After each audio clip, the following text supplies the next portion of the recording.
یا اللہ یا اللہ یا اللہ۔ جی ایک آدمی ایک سوال کرے، میرا خیال ہے قانون یہ بنا ہے،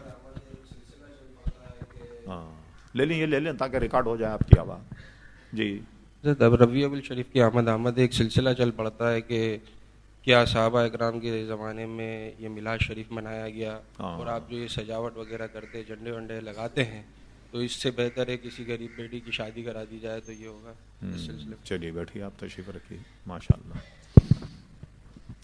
سب سے پہلے تو یہ طے کر لیں کہ بھئی کسی صحابی نے کیا ہو تو ہم کریں، ایک اصول طے کر لیں کہ ہم وہی کام کریں گے جو کسی صحابی نے کیا، باقی سب چھوڑ دیں گے، تو کتنے کام رہ جائیں گے دنیا کے، بتائیے مجھے۔ تو پہلے کیا ہوا، جب تبلیغی جماعت میدان میں آئی نا تو ان کے یہاں پنکھے نہیں تھے مکہ مسجد میں۔ کیوں جی؟ حضور کے زمانے میں پنکھے نہیں تھے۔ اچھا، وضو خانے میں ٹونٹیاں نہیں تھیں، لوٹے سے وضو کرتے تھے۔ کیا ہوا جی کہ حضور کے زمانے میں جناب لوٹے ہوتے تھے، ٹونٹیاں نہیں ہوتی تھی، ٹھیک ہے؟ تو پھر آپ یہ ہوائی جہاز میں سفر کیوں کرتے ہیں؟ گدھا گاڑی میں گدھے پہ بیٹھ کر کے سفر کریں یا خچر پر سفر کریں۔ آخر ترقی ہو رہی ہے تو اس کے اعتبار سے یہ معاملات ہو رہے ہیں۔ نہیں، میں ایک صاحب کا نام نہیں لیتا، وہ کسی دعوت میں گئے تو اس زمانے میں ٹیبل کرسی پر کھانا معیوب تھا، انگریز کھاتے تھے۔ وہ بزرگ ان پہ گرم ہو گئے، کہنے نیچے دسترخوان، اچھی بات تھی، نیچے دسترخوان بچھایا انہوں، کھا لی، کلی انگریزوں کی طریقے سے تم کھا رہے ہو۔ سب انہوں نے ذرا ڈانٹ ڈپٹ کی۔ جب پیر صاحب نے کھانا وانا کھا لیا تو میزبان بچھاؤ بڑا شریر تھا، اس نے کیا کہ ایک طرف تو رکھی کار اور دوسری طرف رکھا گدھا۔ کہنے لگے حضرت صاحب اب دیکھیے یہ تو ہے انگریز کا بچہ اور یہ سواری حضور علیہ السلام کے زمانے کے، تو کون سی پسند کریں گے آپ؟ ظاہر ہے کہ پیر صاحب کار میں ہی گئے نا بیٹھ کر، گدھے پہ تو نہیں گئے بیٹھ کر۔ تو کچھ ہوتے ہیں شعار، ہم اس کو پہلے بیان کر چکے، کچھ شعار ہوتے ہیں مذہبی اور کچھ ہوتے ہیں قومی۔ جو مذہبی شعار ہے وہ نہیں بدلتا، قومی شعار بدل جاتا۔ جیسے پتلون کا پہننا، جس زمانے میں انگریز آیا اس زمانے میں سوائے انگریز کے کوئی پتلون نہیں پہنتا، وہ اس کی علامت تھی، اس وقت علماء اس کو حرام کہتے تھے۔ لیکن جب پتلون کا رواج عام ہو گیا، جیسے مثلا پورا ترکی مسلم ملک ہے، سارے پتلون پہننے لگ گئے، قومی لباس ہی ان کا پتلون ہو گیا، ہمارے یہاں بھی سب پتلون پہننے لگ گئے، تو آج کوئی آدمی پتلون پہن کر جا رہا، ہم نہیں کہیں گے نا یہودی جا رہا یا عیسائی جا رہا، تو حکم بدل گیا۔ اس لیے مولانا مفتی محمد وقار الدین صاحب رحمۃ اللہ تعالی علیہ نے وقار الفتاوی میں پتلون پہن کر نماز پڑھنے کو جائز قرار دیا، اور بس ایسی ہو کہ آدمی کو رکوع سجود میں کوئی تکلیف نہ ہو۔ اب ایسی بھی نہ ہو کہ مجھ جیسا آدمی یہ سوچنے لگے کہ اس میں گھسا کیسے ہوگا، اتنا چست نہ بیٹھ سکے آدمی، نہ ادھر ادھر ہو سکے، تو ایسا بھی نہیں ہونا چاہیے، ٹھیک؟ تو آپ یہ طے کر لیں کہ جو کام حضور نے کیا ہے نا وہی کریں گے، باقی نہیں کریں گے، کچھ رہ جائے گا دین میں، کچھ نہیں رہ جائے گا۔ کیا ہوگا اس کا اصول سنیے کیا ہے۔ اصول اس کا یہ ہے، یہ دو حدیثیں، ایک ہے حضرت ابو موسیٰ اشعری رضی اللہ عنہ، اور ایک ہے حدیث حضرت معاذ ابن جبل۔ اس کی بنیاد حضور علیہ السلام نے، یہ دونوں یمن کے قاضی تھے، اور دونوں حدیثوں کا مضمون تقریباً ایک ہے۔ وہ یہ ہے کہ حضرت ابو موسیٰ اشعری کو جب حضور نے قاضی بنایا، ان سے پوچھا فیصلے کیسے کرو گے؟ ان کا پہلے میں قرآن مجید میں دیکھوں گا۔ خود حضور فرماتے اگر قرآن مجید میں وہ قضیہ نہ ہو تو فیصلے کیسے کرو؟ فرمایا پھر حدیث رسول دیکھوں گا، ٹھیک؟ اس کا مطلب حدیث سے یہ پتا چلا کہ بے شمار مسائل بظاہر قرآن میں نہیں، وہ حضور کی سنت میں۔ فرمایا اچھا اگر حدیث میں بھی نہ ملے مسئلہ تو کیا کرو گے؟ تو حضور علیہ السلام نے جب یہ سوال کیا تو انہوں نے کہا میں قرآن حدیث کو سامنے رکھ کر اپنی رائے قائم کروں گا جو قرآن حدیث سے قریب تر ہو۔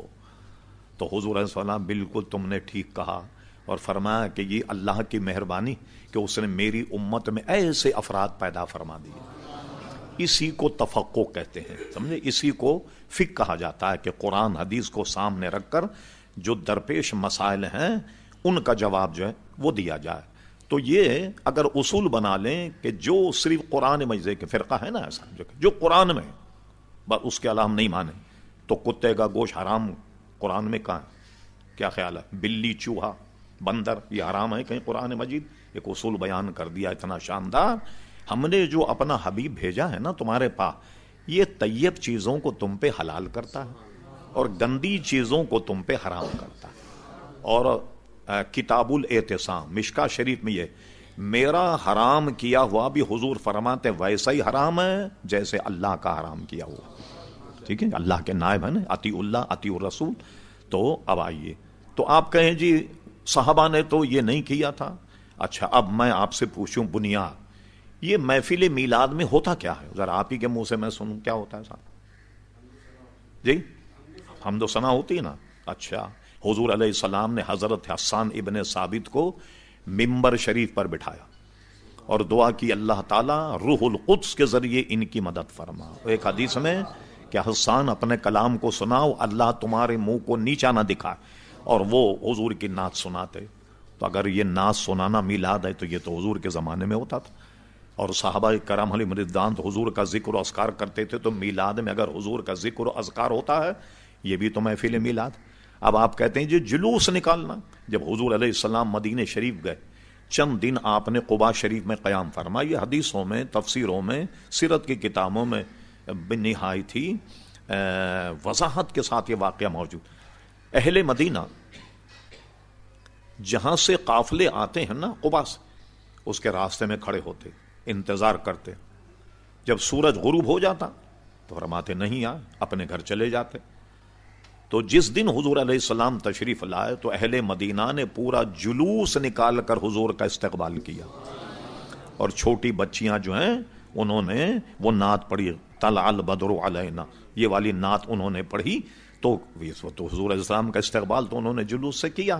ایک بات یہ جو احمق کہتے ہیں نا کہ صاحب وہ تو پوری صحاح ستہ میں دکھائیے کہ جلوس یہ میلاد النبی، ٹھیک، اب صحاح ستہ کسی نے پڑھی نہ ہو تو اس کو کیا دکھایا جائے؟ کسی شخص نے خوب کہا تھا کسی زمانے مولانا لہجے میں کہ علم سیکھا پر دینداری نہ آئی، بخار آ گیا مگر بخاری نہیں آئی۔ صحاح ستہ کی کتاب ہے مشکا شریف۔ مشکا شریف میں علامہ امام ترمذی نے حضور کی سیرت پر ایک باب باندھا، جو کہتے ہیں نا کہیں نشان نہیں، آپ کو تعجب ہوگا، اس باب کا نام صاحب مشکات نے میلاد النبی رکھا۔ ترمذی شریف میں باب ہے اس معاملے پر کہ میلاد النبی، اس کے بعد حضور علیہ السلام کی سیرت پر انہوں نے کلام کیا۔ ٹھیک ہے، تو آپ یہ دیکھیے کہ وہ لوگ کہتے ہیں جی اس کا کہیں ثبوت نہیں، بالکل احمق لوگ ہیں۔ اچھا، یہ نہیں بلکہ انہوں نے بیچاروں نے اپنی بھی کتابیں نہیں پڑھی، اتنے معذور ہیں کم وقت۔ اب آئیے پورے طریقے سمجھ لیں، یہ حدیث شریف کے 2 چینل ہیں پورے ہندوستان میں کہ سند حدیث ہندوستان میں کون لایا۔ ایک تو چینل ہے ایک شاہ ولی اللہ محدث دہلوی کا، ان سے سند میں وہابی، دیوبندی، بریلوی، جتنے بھی لوگ، یہ 2 سے حدیث کی سند ملتی۔ ایک ہے شاہ ولی اللہ محدث دہلوی اور ایک ہے شاہ عبدالحق محدث دہلوی رحمۃ اللہ علیہ۔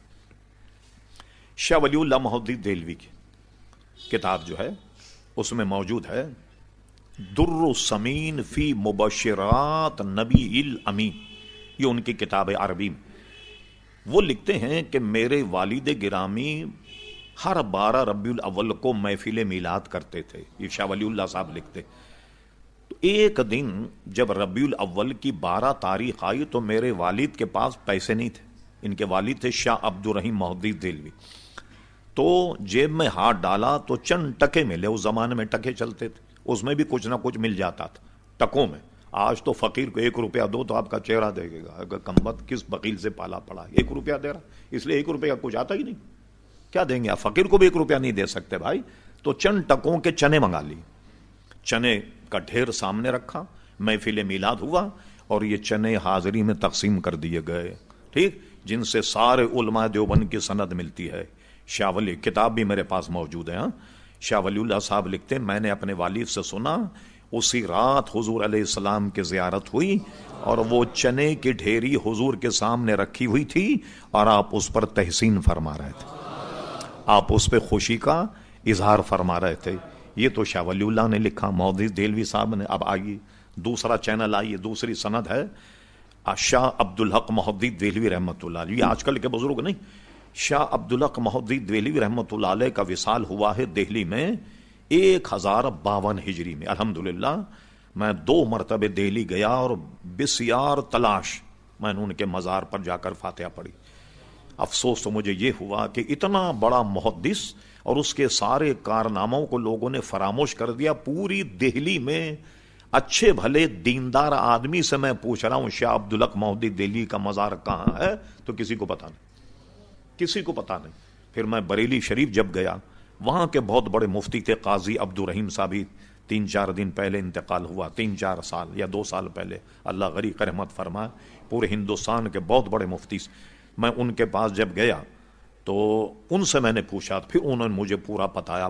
پھر جب میں دہلی گیا تو میں مہرولی کو طے کر کے شمسی تالاب میں پانی نہیں ہے، شمسی تالاب کو عبور کرنے کے بعد جنگل میں شاہ عبدالحق مہدی دہلوی کا مزار.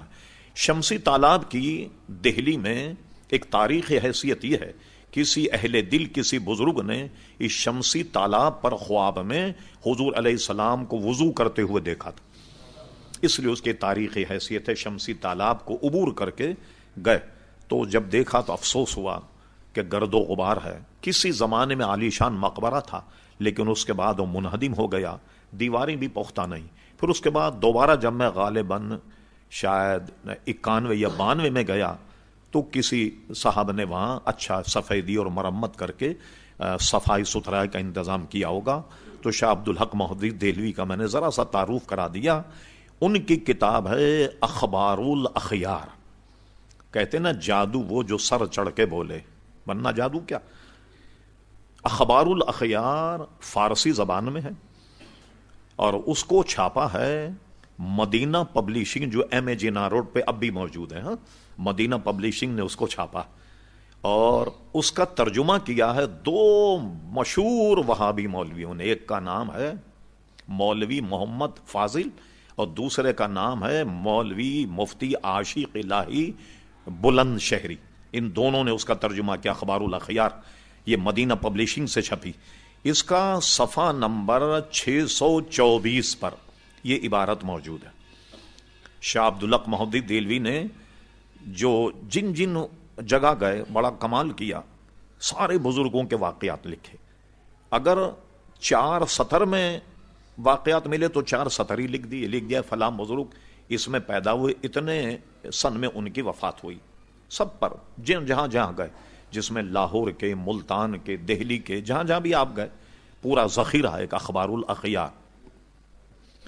آخری میں انہوں نے اپنے حالات بھی لکھے کہ میں عبدالحق کون ہوں، میرے والد کا نام سیف الرحمان ہے، ہم ترکی النسل ہیں، بخارا سے ہندوستان میں منتقل ہوئے اور یہاں جب میں پڑھتا تھا تو سب اپنے واقعات لکھے کہ سبق میں اتنا منہمک رہتا تھا، جھکا کر کے جب پڑھتا تو کئی دفعے چراغ سے میرے بال جل گئے، آگ لگ گئی میرے سر میں وغیرہ. میں اتنا اپنے سبق میں منہمک رہتا. سارے واقعات لکھنے کے بعد آخری میں اللہ کی بارگاہ میں التجا کرتے، کہتے ہیں اے اللہ تبارک و تعالی، عبدالحق کے پاس کوئی عمل ایسا نہیں جو تیری دربار میں پیش کرنے کے لائق سمجھے. یہ ان کی عاجزی ہے. کوئی عمل ایسا نہیں، اس لیے کہ ہر عمل میں فساد نیت رہا. یہ ان کی عاجزی انکساری. مگر ایک عمل میرا ایسا ہے جو یقیناً تیری بارگاہ میں قبول ہوگا، وہ کبھی بھی رد نہیں ہوگا. حالانکہ شاہ عبدالحق مہدی دہلوی اتنے بڑے محدث ہیں، یہ لکھ سکتے تھے. جب میں ہندوستان آیا تو مسلمانوں کی زبان فارسی تھی، تو میں نے مشکات شریف کی بڑی ضخیم شرح لکھی، اشرۃ اللمات فی شرح مشکات، یہ زبان فارسی میں. اسی طرح فارسی میں کئی کتابیں، مثلا اس زمانے میں فارسی میں حضور کی سیرت پر کوئی کتاب نہیں، بڑے ضخیم 2 جلدیں مدارج النبوت کے نام سے فارسی میں شاہ عبدالحق مہدی دہلوی نے لکھی. آدمی جب کوئی کام کرتا ہے تو یہ سوچتا ہے کہ بھئی یہ ذخیرہ میں قیامت کے لے جا رہا ہوں. کہتے اللہ تعالیٰ میں نے جو حدیث پر کتابیں لکھی ہیں وہ میں تیرے دربار میں پیش کرتا ہوں جو میری نجات کا ذریعہ ہو جائے. میں نے بزرگوں کی سیرت پر اخبار الاخیار لکھی، یہ قبول فرما لی، یہ ذریعہ نجات ہو جائے. کچھ اور پیش کرتے، مشکات شریف کی شرح پیش کرتے، کچھ نہیں. انہوں نے کہا میرے پاس تو نجات کا کوئی ذریعہ نہیں، ہر عمل میں فساد نیت رہا. مگر یا ارحم الراحمین، عبدالحق کا ایک عمل ایسا ہے جو یقیناً تیری بارگاہ میں قبول ہوگا، اور وہ یہ ہے کہ میں محفل میلاد کے وقت کھڑے ہو کر سلام پڑھتا. لائیے آپ میرے تو کتب خانے میں موجود ہیں،